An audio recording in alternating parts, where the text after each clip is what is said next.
ko na kailangan pang makipagtalo. Masabi lang na malakas, nasimulan ko nung pumalag. Bakit pa ako aatras? Bakit ka nga bababakas kung hindi ka naman tumaya? Para sa'kin ang alahas, talento ko sa musika. Makinig ka ba, tatang ina mo ka, magpakaputi ka.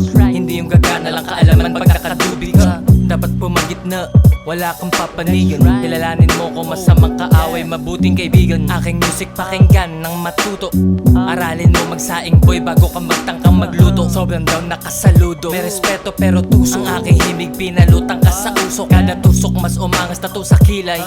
Paspasin di uso ang hinay-hinay. Dami dyan ang alam lang ay magingay. Di nakaranas maghimay. Tila ginto aking kamay, ating ama aking gabay. Talento ang nagpatunay, kapalaran hinuhukay. Hinggaling dinoble husay, karanasan ang nagpatnubay. Damata pa mapungay pero pumalag sa buhay. Who's the real motherfucker? This is cheat ang sobrang tunay. That's right, alright, okay. Sige nga subukan mong basagin mga binuo ko. No way, that's a thug motherfucker. Estilo pati dating sa digmaan sa buhay. Dito sa lupa kami ang mga pating angels, kikinang-kinang na parang bling na bading. Kaya patalikod tumalak na fuck. Gusto mong maging ganap na G, kaso nga ay letrang E. Meaning nung di ko alam, mas tumalim pinalakas. Pinabakat kita bakas, ang ina. Mga tulongis sa bilog ko lumabas. Pinalipad dun sa taas sa mababa na palapag. Nung natuklasan ko ang talento ko sa pag-rap, lahat sila binalagbag. Bibilib lang ako sa'yo pag pumalag. Tibayan lagi pansalag, kapit lang nang di malaglag. Iwasan utak ay maglag. Mga bullshit nyo di tumalab, puso ko lang ang umalab.